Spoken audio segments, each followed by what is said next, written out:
आव्यूह कक्षा 12वीं गणित में आव्यूह के प्रकार के बारे में हम लोग पढ़ चुके हैं। अब हम लोग पढ़ेंगे उसमें जो क्वेश्चन है उसको आप सॉल्व करेंगे। मैं जो है नवबोध गणित से प्रश्न को आपको सॉल्व कराऊंगा। इसमें जितना भी इम्पोर्टेंट टॉपिक है बोर्ड में, सीजी बोर्ड में आने लायक, उनमें से प्रत्येक टॉपिक को आपको सॉल्व कराऊंगा। उसके बाद भी अगर आपको और कुछ सवाल जैसे पूछना हो एनसीईआरटी किताब से या फिर प्रबोध किताब से, तो भी आप मुझे व्हाट्सएप कर सकते हैं, उनको मैं जरूर आपको सॉल्व करा दूंगा। तो यहाँ पर हम देखते हैं अध्याय 3 आव्यूह, प्रश्नावली 3.1 नवबोध पुस्तक से है।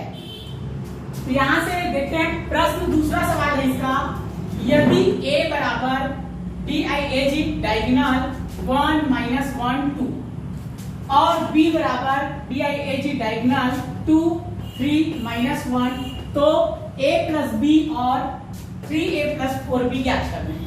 अब इससे पहले मैं आव्यूह के प्रकार में बता चुका हूँ डायगोनल क्या होता है, उसको किस प्रकार लिखते हैं। तो अब क्या करना है, हमको क्या करना है, इसको जोड़ना है। देखो हल करते हैं। a बराबर लिखा है ये DIAG 1 - 1 2, इसको लिखा हूं, उसी को लिख दिया। अब इसको हम किस प्रकार लिख सकते हैं, जब इसको आव्यूह के रूप में लिखेंगे तो a बराबर इस प्रकार हम लिखते हैं। डायगोनल आव्यूह क्या होता है, ये क्या है, मुख्य विकर्ण है, और मुख्य विकर्ण को छोड़कर बाकी सब अवयव क्या होता है, शून्य होता है। तो यहाँ पर हम इस प्रकार इसको लिख सकते हैं 1 0 0, ये हो जाएगा 0 - 1 2, ये हो जाएगा 0 0 2। यहाँ आपको देखना ये क्या है, मुख्य विकर्ण है, तो मुख्य विकर्ण में इन तीनों मान को लिखना है, इसको छोड़कर के बाकी सभी अवयव क्या होता है, शून्य होता है। इस प्रकार हम इसको क्या करते हैं, लिख सकते हैं। इसके बाद देखना है b को, यहाँ पर लिखेंगे हम b बराबर, ध्यान देना है आपको, बहुत ही सरल है। फिर से इसको लिखेंगे, ये DIAG डायगोनल हो गया, यहाँ लिखेंगे 2 3 - 1, लिख लिए। इसको भी इसी प्रकार लिखेंगे, तब ये हो जाएगा b बराबर, इसको लिखेंगे इस प्रकार, ये क्या हो जाएगा 2 0 0, ये हो जाएगा 0 3 0 0 0 - 1। इसमें भी मुख्य विकर्ण को छोड़कर बाकी सभी अवयव क्या हो जाएगा, शून्य हो जाएगा। इस पर आपको ध्यान देना है। अब उसके बाद क्या बोला है, a + b, मतलब हम क्या करेंगे, a और b को जोड़ेंगे। ध्यान पूर्वक आपको देखना है, बहुत ही सरल है आव्यूह। यहाँ देखते हैं हम लोग a + b करते हैं, यहाँ ये हो जाएगा a + b, मतलब हमको क्या करना है, अब इसको नहीं जोड़ना है, ठीक है, ये और इसको नहीं, किसको जोड़ना है, इसे और इसे। तो देखो a का मान रखते हैं, a का मान इसको लिखना है, ये जो a का मान है इस प्रकार इसको लिखना है 1 0 0, और ये 0 - 1 0 0 0 2। पूरा जो ये a का मान है कंप्लीट, इसको क्या करना है, यहाँ पर वैसे उतार देना। उसके बाद यहाँ पर क्या है, प्लस, तो यहाँ पर हम क्या लिखेंगे, प्लस। उसके बाद यहाँ पर क्या है, b, ये जो b का मान है पूरा, इसको क्या करना है, हमको यहाँ पर उतार देना है। इस प्रकार हम इसको लिख सकते हैं। देखो क्या लिखा है, 2 0 0 0 3 0 0 3 0 0 0 - 1। कितना क्लियर हो गया होगा। a और b के मान को यहाँ से हम क्या करना है, उसमें लिख देना है। अब जोड़ने के लिए ध्यान देना है हमको। जोड़ने के लिए क्या करते हैं, अगर जोड़ो चाहे घटा, हमेशा याद रखना, इसमें पहला को पहला से जोड़ेंगे, दूसरा को दूसरा से जोड़ेंगे, तीसरा को तीसरे से जोड़ेंगे, उल्टा नहीं करना है, पहला को दूसरे से नहीं जोड़ना है। तो यहाँ से देखना है, यहाँ पहला में क्या है 1, इसमें पहला में क्या है 2, इसमें पहला में क्या है 0, इसमें दूसरा में क्या है 0, इसमें भी दूसरा में क्या है 0। यहाँ देखो तीसरा में क्या है 0, और इसमें भी तीसरा में क्या है 0। इस प्रकार इसको लिखना है। अब आगे देखना, इसका भी पहला वाला ये शून्य हो गया, पहला वाला क्या हो गया, शून्य। इसका दूसरा क्या है -1, इसका दूसरा क्या है +3, जोड़ रहे हैं इसलिए। इसका तीसरा क्या है 0, इसका तीसरा क्या है 0। फिर देखते हैं, इसका पहला 0, पहला 0, दूसरा 0, इसका भी दूसरा क्या हो गया 0 हो गया। तीसरा क्या है इसका 2, और इसका तीसरा क्या है -1 है। याद रखना ये माइनस है तो प्लस माइनस क्या हो जाएगा, माइनस। डायरेक्ट इसको क्या लिखेंगे, -1। यहाँ समझना है, हाँ असल में प्लस किए हैं, ये क्या है माइनस, इसलिए प्लस माइनस क्या हो गया, माइनस।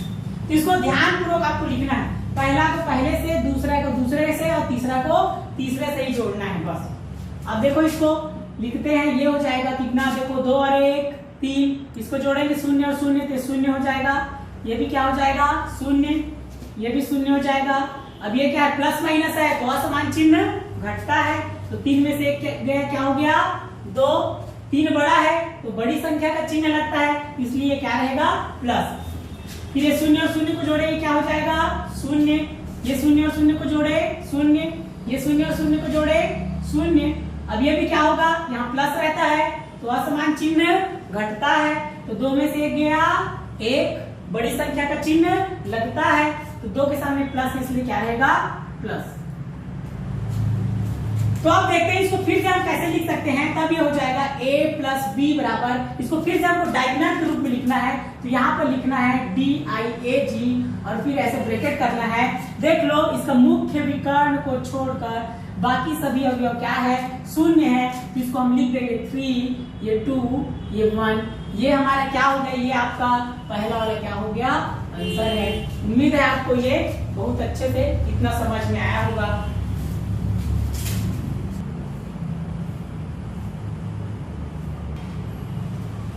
देखो अब आगे देखते हैं, यहाँ तक a प्लस बी का मान हम निकाल लिए थे, अब दूसरा में क्या लिखा है, देखो 3a प्लस 4b, उसमें केवल ये सिंगल सिंगल था a प्लस बी, इसमें क्या है देखो a में क्या चीज का गुणा है 3 का, b में क्या चीज का गुणा है 4 का, उसके बाद इसको जोड़े हैं, ये तो वैसा ही है, ठीक है। यहाँ पर देखो a प्लस बी था तो ये मान भी वही लिखा है, a का मान है और ये किसका मान है, b का मान, लेकिन हमको a में क्या चीज का गुणा करना है 3 का, तो यहाँ पर 3 लिख दो, b में क्या चीज का गुणा करना है 4 का, तो यहाँ पर क्या लिख दो 4b, ये हो गया 4b।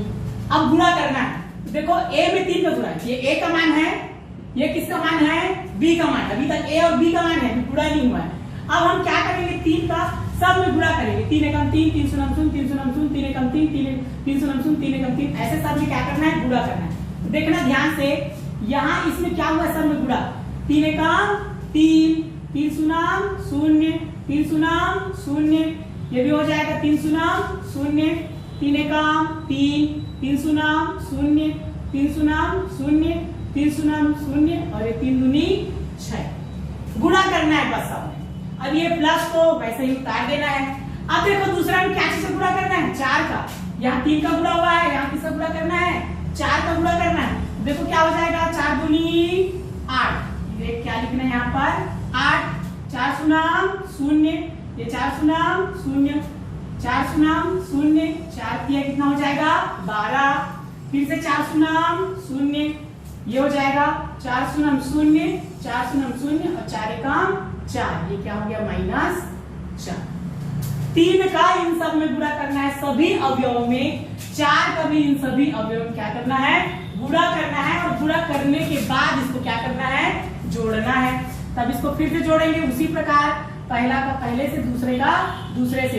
तो देखो पहला क्या है 3, इसका पहला क्या है 8, तो 3 प्लस क्या हो जाएगा 8, इसका पहला क्या है 0, इसका दूसरा 0, फिर दूसरा क्या हो गया 0, फिर वैसे इसको जोड़ते जाना है, ये हो जाएगा 0 प्लस 0 हो गया।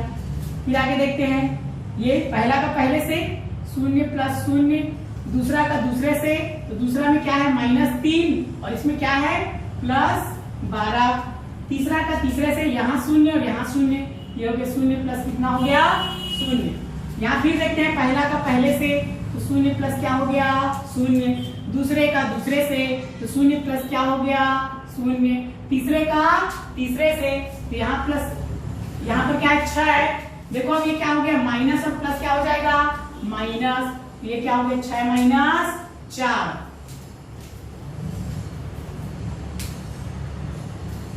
इसको क्या करेंगे आप जोड़ेंगे, ये हो जाएगा कितना देखो 8 3 11, ये 0 और 0 0 हो जाएगा, ये भी 0 हो जाएगा, ये भी 0, अब ये प्लस माइनस है तो घटेगा, 12 में से 3 गया 9, 12 बड़ा इसलिए प्लस हो जाएगा, और ये 0 हो गया, यहाँ भी ये 0 0, 6 में से 4 गया 2, इसे भी हम इस प्रकार लिख सकते हैं 3a + 4b बराबर, ऐसे लिखना है, डायगोनल ब्रैकेट करना है, इसका मुख्य विकर्ण जो है उसको लिखना है। देखो मुख्य विकर्ण को छोड़कर बाकी सभी अवयव क्या है, शून्य है। ये हो गया 11, 9 और ये कितना हो गया 2। ये आपका क्या है, आंसर है। उम्मीद है आपको अच्छे से समझ में आया होगा। धन्यवाद।